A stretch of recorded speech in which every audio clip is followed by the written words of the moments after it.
Salam, peace be upon you. My name is Mohammed Layiq Sediqi, the father of Holophase. Part 30, Completeness Theorem, a language that cannot contradict itself. Completeness Theorem. Remember the drill. There's one field, phi, the holophase, one continuous cyclic movement from which all of reality unfolds. When phi begins to change, its first derivatives appear, and with them, the three dimensions show themselves at once: time as omega, space as k, and motion as v, built from both. Every higher derivative is a finer question about how phi changes, and each one casts three shadows together: a time shadow, a space shadow, and a motion shadow. These echoes mix and weave into one another, forming the patterns we call fields, particles, bodies, thoughts, and worlds. In this picture, everything that exists is a living tapestry of phi, endlessly echoing through its derivatives and their dimensional shadows. Today, we listen to just one of those echoes. We have now reached the penultimate chamber of Episode 8, the pure abstract language.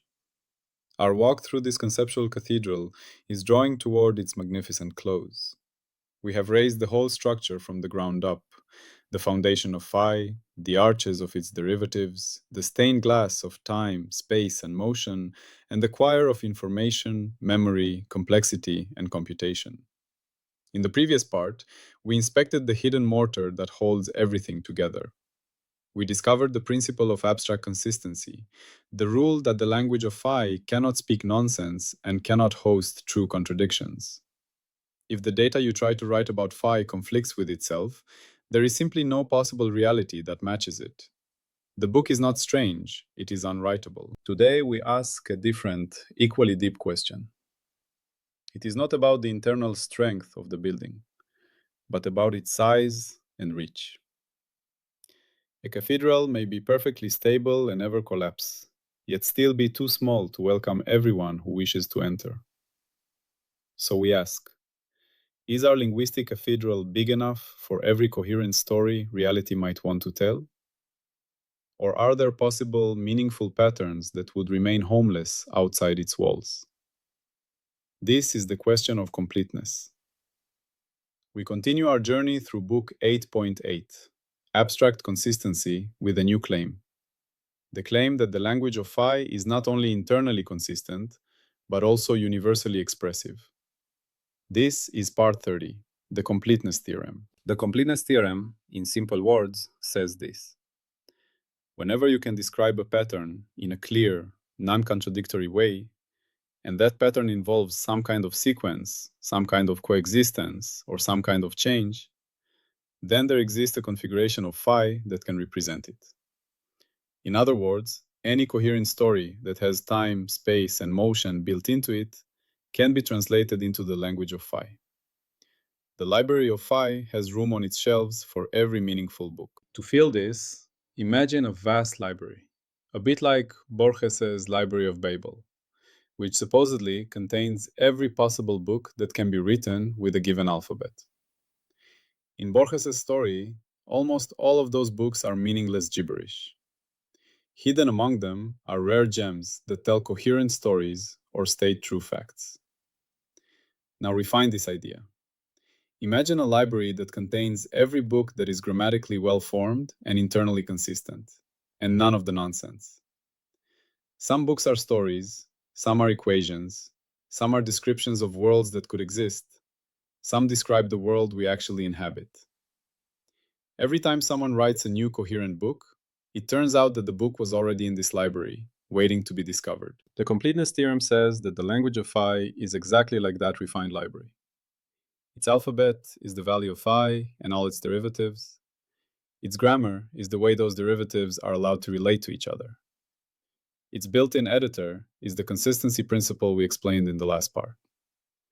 Whatever remains after that editor has done its work are the possible books of reality, the allowed configurations of phi. Completeness then adds one more statement. If something counts as a coherent book at all, it can be written in this language. If a pattern is well defined, logically sound, and has a structure across time, space, or change, then some arrangement of phi, together with its derivatives, can mirror it. The language does not run out of words. It never has to say, I understand what you mean, but I have no way to say it. This gives the phi language a very special role. It behaves like a universal dictionary. Whenever you encounter a structure in physics, chemistry, biology, society, or inner experience, you can in principle ask, what is the phi description of this? The completeness theorem says there is always an answer in principle, even if it is beyond our practical ability to calculate right now. To make this more concrete, let us connect it to your everyday sense of patterns. Think of a simple melody that repeats in your mind. It has a sequence, note after note after note. It has a structure. Some intervals are big, some are small, some phrases repeat. It has a dynamic quality. It rises in tension and then resolves. This melody is a tiny, coherent pattern in time. According to the completeness theorem, there exists a way to encode this melody as a pattern of phi. For example, we could imagine phi defined over a line of neural space inside the brain, where its value oscillates in time in just the right way to match the rhythm and shape of the tune. The melody is then simply one possible book in the phi library. Now zoom out and consider something much larger, like the life cycle of a star. It forms from a cloud, contracts, lights up, burns steadily, then swells and either gently sheds its outer layers or collapses and explodes. This is a huge, complex pattern in time and space. Once again, the phi language can, in principle, describe it as a continuous, evolving field. The temperature, density, and pressure inside the star are all functions that depend on position and time. Those functions are themselves made from, or related to, underlying fields like phi. The process of a star living and dying is nothing but a long, beautiful sentence written in this field language. We could keep going. A spiral galaxy, with its billions of stars, is a gigantic spatial pattern of matter and motion. A rainforest ecosystem, with its web of plants, animals, microbes, and flows of nutrients, is a layered pattern of coexistence and transformation. A human economy, with its production, trade, and information flows, is another pattern of interactions evolving in time. Completeness says, all of these can be rephrased, at least in principle, as statements about how phi is distributed and how it changes. These are intuitive examples. Now let us look a little closer at the scientific heart of this claim, but still in simple terms. Whenever scientists describe a system, they almost always do it by specifying a space of possibilities, a way those possibilities change in time, and rules that determine how things influence one another. A swinging pendulum, a population of rabbits and wolves, a circuit of neurons, or a digital computer all fit this pattern. There is some space of states, a notion of next step or future, and some laws that link state to state. Mathematically, such systems can be represented as functions defined over some underlying space or manifold. A manifold is just a smooth arena with coordinates, like a line, a plane, a sphere, or a more complicated shape, where you can move a little bit in any direction. Once you have that arena, you can put functions on it that tell you something at each point. Temperature at each point in a room, or voltage at each point in a circuit, or probability at each point in a configuration space. The phi language starts precisely here. Phi is one such function, or in general, a collection of such functions. Its derivatives capture how things change when you move in the manifold, either in space, like left and right, or in time, like before and after, or along more abstract directions. Because we allow not just phi, but all of its derivatives, and because we allow combinations of them, we get a huge amount of expressive power. At a single point, the infinite tower of derivatives stores all the local information needed to reconstruct a function in a neighborhood, just like knowing all the terms of a Taylor series gives you the local shape of a curve. This means that the jet space of phi, which is the space of all possible values of phi and all possible collections of derivatives at all orders, is unimaginably rich. It is big enough to represent the local behavior of any smooth function you might ever need. When we link those data from point to point using consistency rules, we then build global patterns, whole worlds, whole histories. So, at its core, the completeness theorem is the statement that this apparatus is sufficient. If you give me a coherent system that can be written in the language of functions and rules of change, I can embed it inside the phi framework. The details can be hard, but the principle is secure. Another way to say this is to boil the idea of building blocks. Think of a child who has only a small set of basic shapes: cubes, cylinders, flat plates, and rods. Even with just these few shapes, if the child has enough pieces and enough time, they can build almost anything: cars, castles, animals, imaginary cities. They do not need a specially shaped brick for dragon head or rocket engine. They simply arrange the basic blocks in more and more clever ways. In the phi language, the basic blocks are phi and its derivatives. Completeness says, with these blocks alone, you can, given enough complexity, assemble any coherent structure you can imagine. Let us bring the master tree image back to help. Visualize again the great tree of phase, with phi as the trunk and all the derivatives as branches spreading outward and upward. Every branch is a kind of question you can ask about phi. How fast, in which direction, how curved, how twisted, how oscillatory.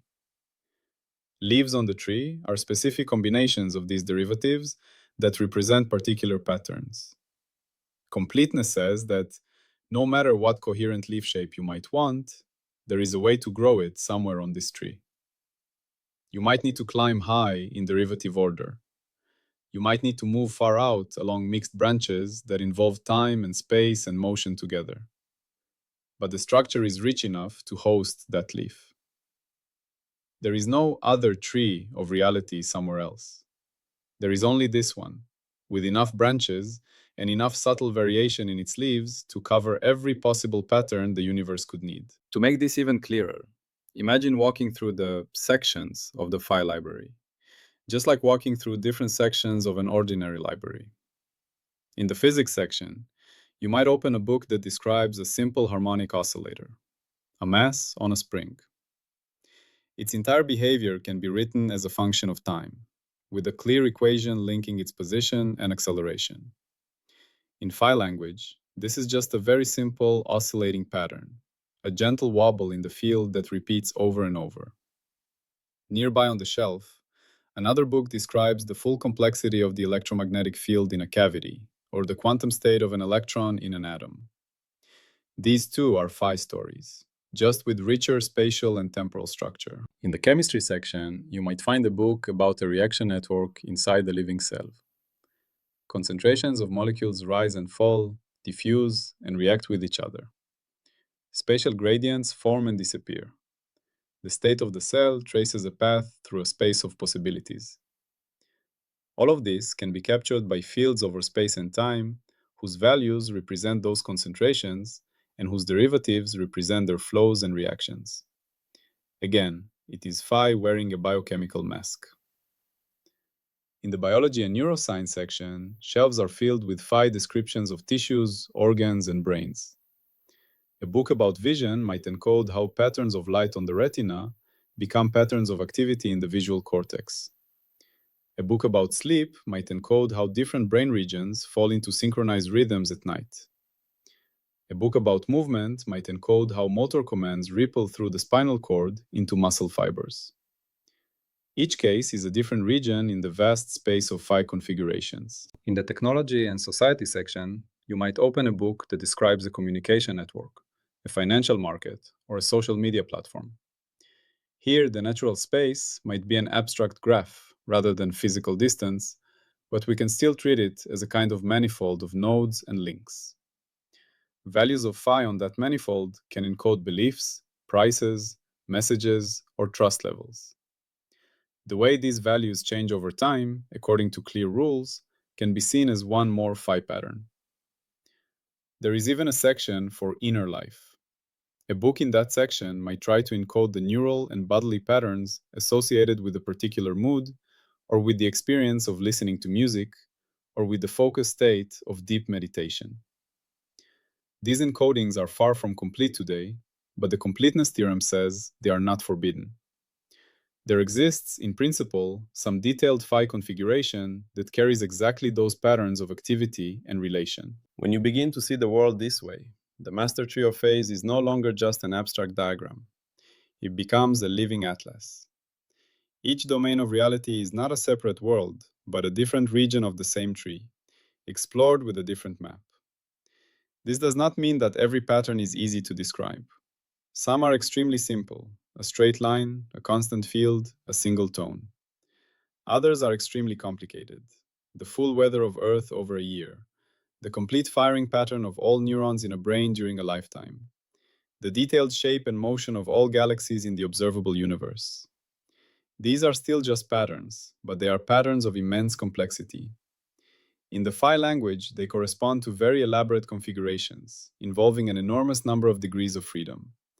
But complicated is not the same as impossible.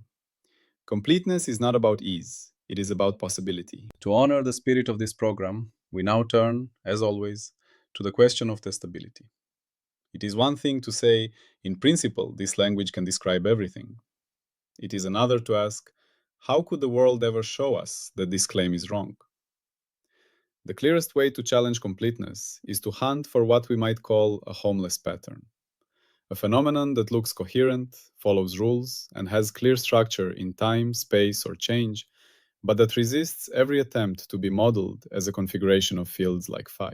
Imagine, for example, that future physics discovers that at the deepest level, the universe is not built from fields on a smooth manifold at all, but from some kind of purely combinatorial network of relationships that cannot be approximated by any smooth structure. If it could be proven that no field on any manifold can reproduce the exact behavior of this network, not even in a more abstract representation, then the holophase language, as we have defined it, would be incomplete.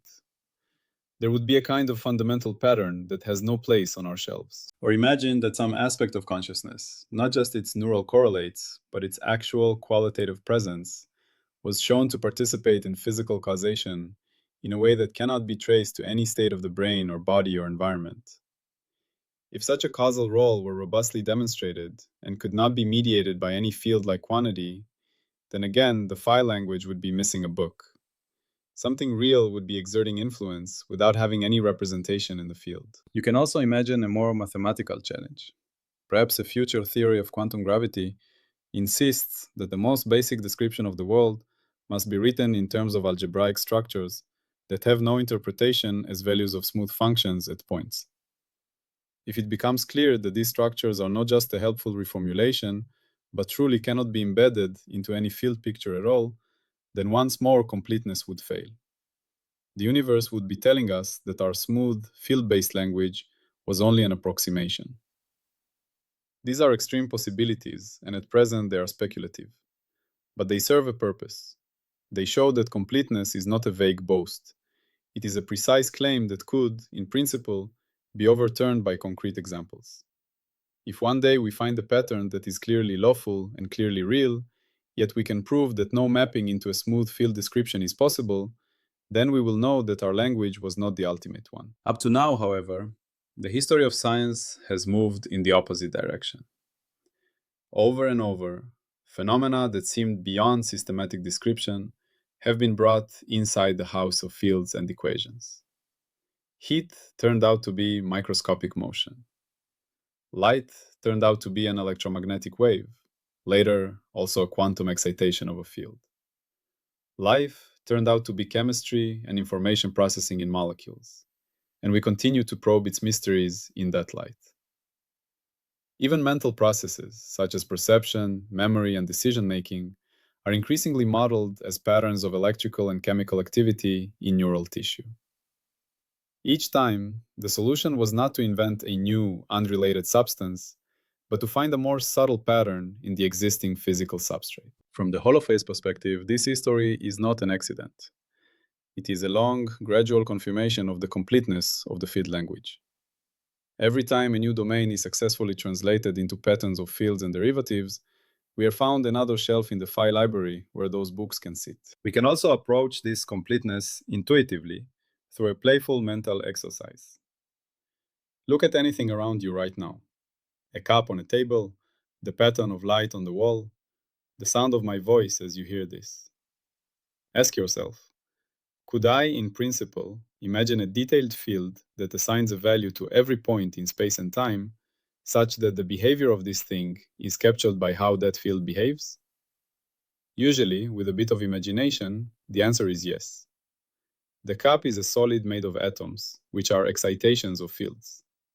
The light is an electromagnetic wave. The sound is pressure variations in air. Even your hearing and understanding are patterns of activity in the nervous system. It is all structure in something extended and changing. You can repeat this exercise with more abstract things too. Think of a friendship between two people. It has a history, shared experiences, conversations, conflicts, reconciliations. It has a spatial side, time spent together in the same places, body language, eye contact. It has a dynamic side, the way trust grows or breaks, the way moods affect each other. If you wanted, you could imagine an enormously complicated phi description that tracks all the relevant variables in two brains, two bodies, and their environment. You do not need to actually write that description to see that, in principle, it could exist. The friendship, as a pattern, does not float in a magical fourth realm. It lives in the structure of the shared field of reality. The completeness theorem invites you to make this intuition more confident and more general. It says, as long as what you are describing is coherent and exists in relation to other things in time, space, or motion, it can be seen as part of a single, vast, multidimensional pattern of phi. There is always a way, even if fantastically complex, to map it into that pattern. Of course, we must also guard against a lazy use of completeness, where we simply say, phi does it, whenever we do not understand something. The Holophase program is not a license to handwave. It is a call to do the hard work of actually building explicit models step by step. Completeness only assures us that such models are not forbidden by the language. It does not give them to us for free. Before we close, let us connect completeness back to you in a more personal way. You, listening to this, are not outside the phi language. Your body, your brain, your stream of experience are all expressions of it. Completeness means that everything you are, your memories, your skills, your habits, your hopes, has some counterpart as structure in this underlying field. This does not reduce you to only a field. It elevates the field to something capable of carrying the full richness of a human life. This also has a gentle, humbling implication for human knowledge. If reality is a coherent phi pattern, and if that language is complete, then every time we learn something new about the world, we are learning to read one more small region of that pattern. Our scientific theories, our stories, our art, our self-understanding, all of them are like different translations of one great text.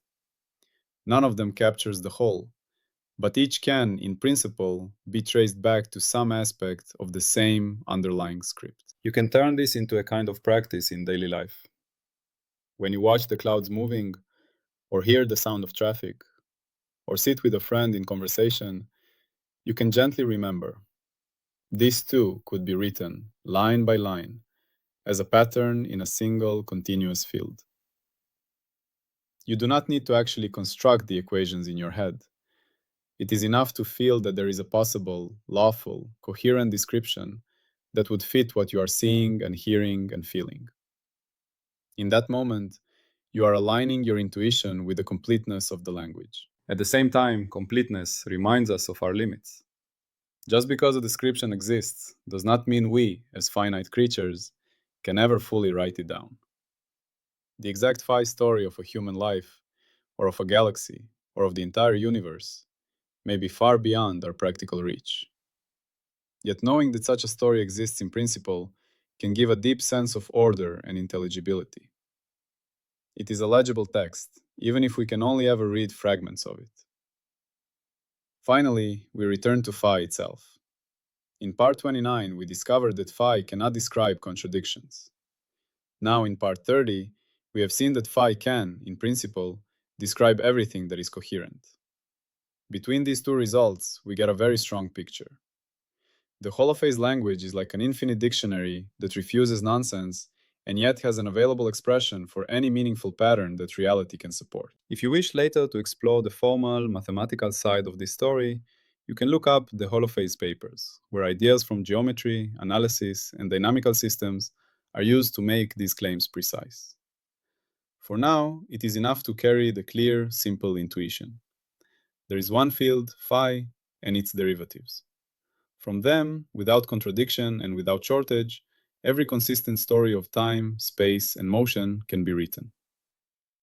In the final part of Episode 8, we will turn to a deeply human and philosophical question.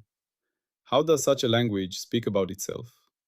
What happens when phi tries to describe phi, when the story turns back on the storyteller?